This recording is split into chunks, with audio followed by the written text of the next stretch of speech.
The day I came home from a business trip to find all the locks changed and my belongings in boxes on the porch was the day I realized just how little my 15 years of marriage had meant to him.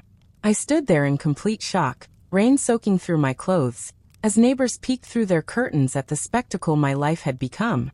My calls went straight to voicemail, my texts undelivered, and that's when it hit me. He hadn't just locked me out of our home, he'd locked me out of his life without even the courtesy of a conversation. What he didn't know was that this moment, meant to break me, would instead become the turning point that would change everything. He had no idea who he was really dealing with, or what I was capable of when pushed to my limits. I remember the early days of our relationship, how he'd sweep me off my feet with grand gestures and promises of forever. We built our life brick by brick. The dream house in the suburbs, the matching cars in the driveway, the carefully curated social media presence that showed the world our perfect life. Behind closed doors, though, things had been unraveling for years. The subtle dismissals of my opinions, the gradual isolation from my friends, the jokes at my expense that left wounds deeper than he could see. I'd become so accustomed to walking on eggshells that I hardly recognized the woman I'd become. Someone whose worth was measured by how well she could anticipate his moods and needs. Looking back, I should have seen the signs when he insisted the house be solely in his name for tax purposes, or when he began taking mysterious weekend trips to clear his head. That rainy afternoon, standing before our locked home, something inside me finally snapped. Not into pieces, but into clarity. I checked into a hotel, soaked and shivering, and ordered room service with trembling hands. The waiter must have thought I was having some kind of breakdown as I alternated between hysterical laughter and quiet determination while devouring a club sandwich. In those first 24 hours, I cycled through every emotion: devastation, rage, humiliation, fear. By dawn, though, something had shifted inside me. I opened the hotel curtains to watch the sunrise and made myself a promise. This would not be the end of my story, but rather a new beginning. What my husband didn't realize was that while he thought he was writing my finale, he had actually just handed me a blank page for a comeback that would leave him speechless. The first call I made wasn't to a divorce attorney. It was to my old college roommate who had become one of the city's top real estate lawyers. "Sarah," I said when she answered, my voice steadier than I expected. "I need to ask you something important about property rights in a marriage." The conversation that followed was my first glimpse at the light at the end of this very dark tunnel. You see, my husband may have been shrewd in business, but he had made one critical oversight in his hasty plan to erase me from his life. While the house was indeed in his name alone, there was something he'd forgotten, something that would give me the leverage I desperately needed. My name was on several other significant assets, including our vacation property, and most importantly the commercial building that housed his pride and joy. The business he'd built from the ground up. The business that was currently expanding. The business that needed capital. The business that couldn't afford any disruptions. I spent the next week gathering information while he thought I was falling apart. I smiled internally at the concerned texts from mutual friends, clearly sent at his prompting to find out where I was staying and what my plans were. I kept my responses vague and vulnerable sounding, playing the role he expected of me, the devastated wife, too emotional to think clearly. Meanwhile, I was methodically collecting documents, consulting professionals, and formulating a strategy. I discovered through social media that the reason for my abrupt removal from our home was already moving in. His 20-something assistant with whom he'd been having an affair for months, according to timestamps on photos they'd been careless enough to share in private groups. The betrayal stung, of course, but it also fueled my resolve. This wasn't just about hurt feelings anymore. This was about justice and reclaiming my dignity. What surprised me most during this time was the network of support that materialized around me. Friends I hadn't spoken to in years due to my husband's subtle isolating tactics reached out when they heard what happened. My sister, who had never liked him, flew in immediately and helped me secure a temporary apartment. My former colleagues offered job leads when they learned I had left my career years ago at his insistence to focus on our future family. A family that never materialized despite years of trying and treatments. Each conversation revealed more about how much of myself I had surrendered over the years, how small my world had become under his influence. These realizations were painful but necessary. like lancing a wound to allow the healing to begin. And with each person who showed up for me, my confidence grew and my plan became clearer. 2 weeks after being locked out, I made my first strategic move. I didn't confront him directly. That would have played into his hands, confirming his narrative of me as the hysterical, unreasonable wife. Instead, I had my lawyer send a cordial, professional letter regarding the commercial property that housed his business. The letter simply informed him that as co-owner, I would be exercising my right to sell my portion of the building.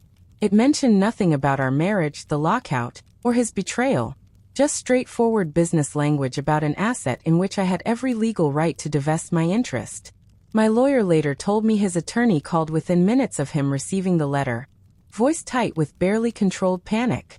We scheduled a meeting for the following week, and I spent the intervening days preparing myself mentally and emotionally for what would come next. This wasn't about revenge. It was about reclaiming my power and ensuring I wouldn't be left with nothing after 15 years of supporting his dreams. The meeting was set for a Tuesday morning at my lawyer's office, neutral territory where I would have support. I chose my outfit carefully, not the soft, feminine dresses he was used to seeing me in, but a sharp, tailored suit that spoke of competence and self-assurance. I arrived early and waited in my lawyer's office, my heart racing despite my outward calm. When he finally walked in, flanked by his attorney, I was struck by how small he suddenly seemed. The man who had loomed so large in my life, whose approval I had sought for so long, looked diminished somehow. Or perhaps I was seeing him clearly for the first time. His eyes widened slightly when he saw me, clearly surprised by my composed demeanor. He had expected tears, pleas, emotional outbursts that would validate his decision to discard me. Instead, he found himself facing a woman who matched his businesslike approach with one of her own. The meeting began, and as my lawyer outlined my position, I watched his face cycle through disbelief, anger, and finally, the dawning realization that he had severely miscalculated. The weeks that followed were a chess match of legal maneuvers and negotiations. My husband tried various tactics, first bullying, then charm, then playing the victim. When those failed, he resorted to using mutual friends as intermediaries, suddenly concerned about my emotional well-being, and suggesting that my actions were born of spite rather than self-preservation. I maintained my resolve, focusing on the end goal rather than the emotional turmoil he attempted to pull me back into. During this time, I reconnected with parts of myself that had been dormant for too long. My interests, my ambitions, my voice. I started running again, something I'd loved before meeting him, but had abandoned when he commented that it took too much time away from us. I applied for positions that matched my education and experience, and was surprised and elated when I received multiple offers. With each small step, I felt more like myself and less like the shadow I had become in our marriage. 3 months after that rainy afternoon on the porch, we reached a settlement. In exchange for my agreement not to sell the commercial property, I received a fair division of our assets, including substantial compensation for my contributions to his business over the years, contributions that had never been acknowledged but were meticulously documented in emails, meeting minutes, and business plans where my input was clear. I signed the papers with a sense of closure rather than triumph, ready to close this chapter and move forward. As I left my lawyer's office that day, I felt a weight lift from my shoulders that I hadn't even realized I'd been carrying. That evening, I sat on the balcony of my new apartment, smaller than our house but filled with only things that brought me joy, and watched the sunset with a glass of wine, finally able to exhale fully for what felt like the first time in years. What I didn't expect was the text that came 3 months later, just as I was settling into my new life and new job. "I made a terrible mistake," it read. "Can we talk?"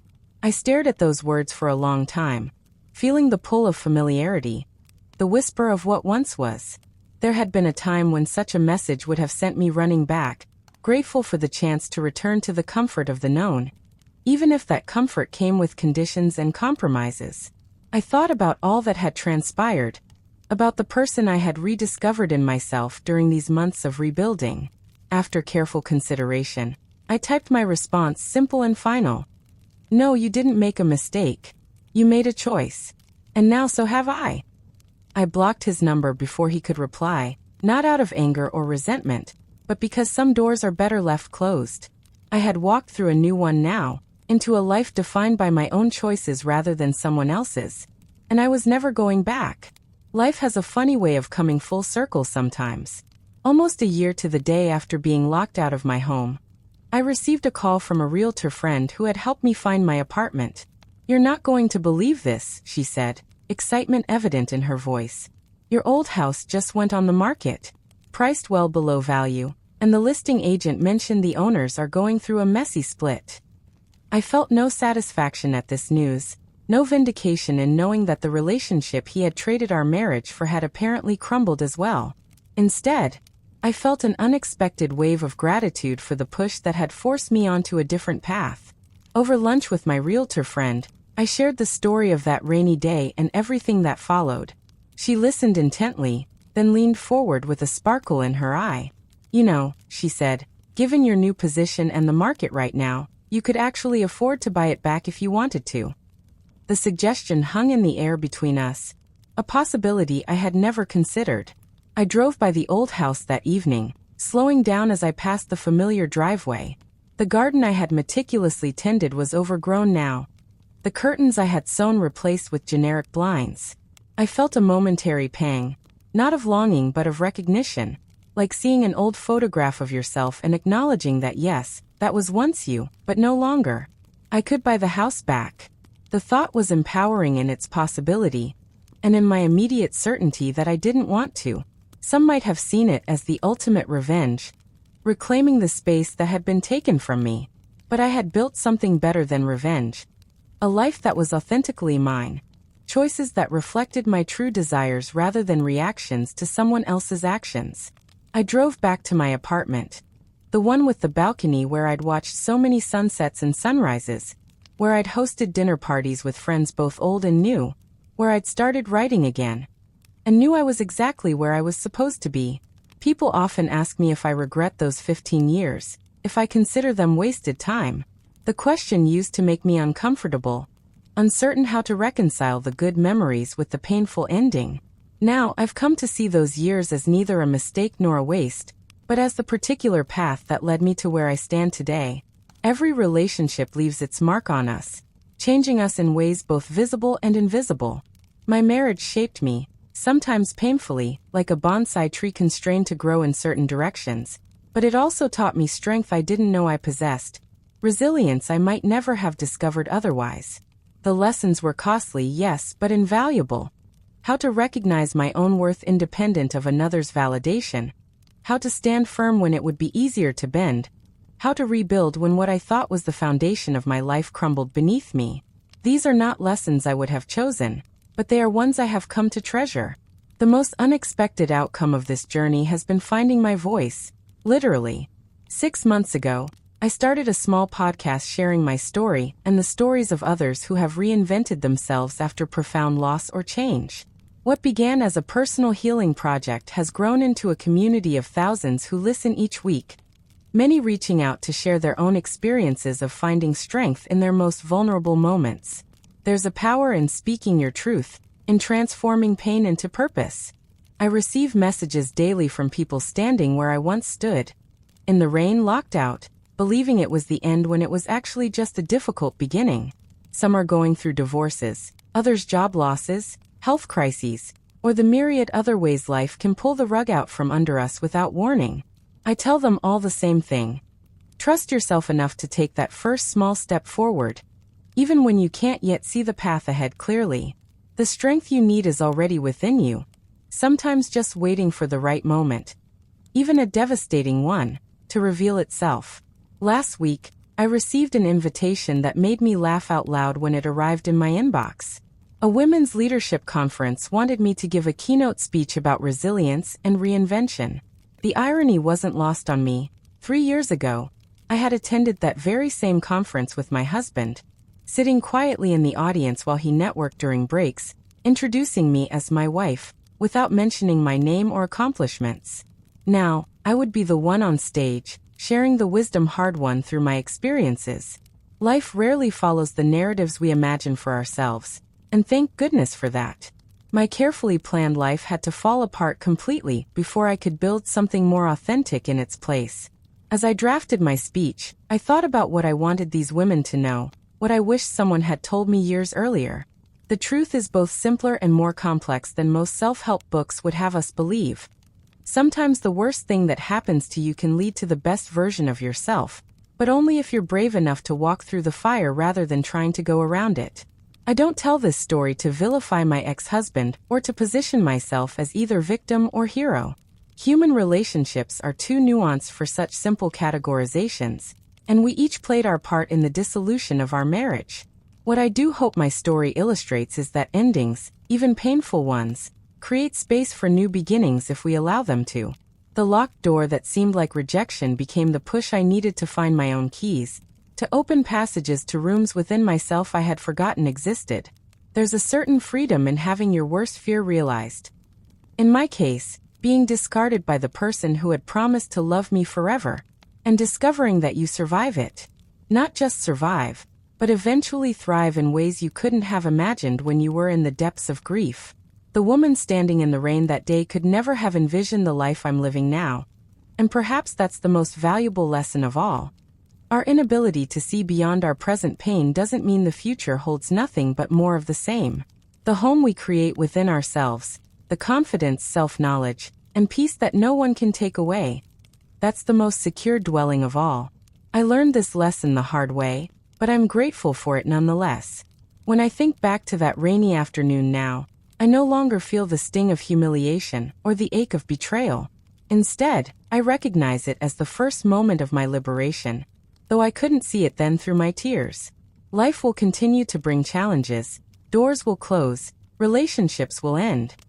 These are the inevitable experiences of being human. But I carry with me now the unshakable knowledge that I can weather these storms, that I am neither defined nor diminished by them. And on the difficult days, when doubts creep in or old wounds throb with remembered pain, I remind myself of how far I've come from that porch, those boxes, that rain. I whisper to myself the words that have become my mantra. You are not what happened to you. You are what you choose to become because of it. Looking back now, I realize that the greatest revenge wasn't anything I actively did. It wasn't the legal settlement, the successful career I've built, or even the community I've created through sharing my story. The greatest revenge was the simple act of becoming fully myself again, of reclaiming the joy, confidence, and peace that had been gradually eroded during those years. There's a particular kind of satisfaction in knowing that the life I'm living now is one entirely of my own making, guided by my own values and desires rather than someone else's expectations. I sometimes wonder if my ex-husband ever realizes what he set in motion that day when he changed the locks, if he ever connects the thriving woman he occasionally glimpses on social media, or hears about through mutual friends with his actions. But those thoughts come less and less frequently as time passes, as my focus shifts more completely to the present and future rather than the past. His role in my story has diminished from central character to footnote, an important plot point certainly, but no longer the defining framework of my narrative. They say living well is the best revenge, and perhaps there's truth in that cliché. But I've come to believe that living authentically is even better. Not as an act of revenge at all, but as a gift to yourself that keeps giving long after the initial pain has faded. The journey from that rainy porch to where I stand today wasn't linear or easy. There were days I backslid into grief or anger, nights I questioned every decision. The rebuilding process is messy, full of false starts and unexpected challenges.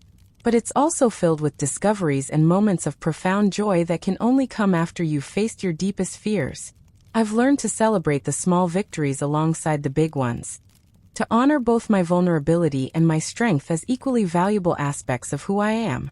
And I've realized that forgiveness, not just of others but of myself for the years I spent shrinking to fit someone else's idea of who I should be, is less a destination than an ongoing practice, a choice I make again and again as I continue to grow and evolve beyond what happened to me.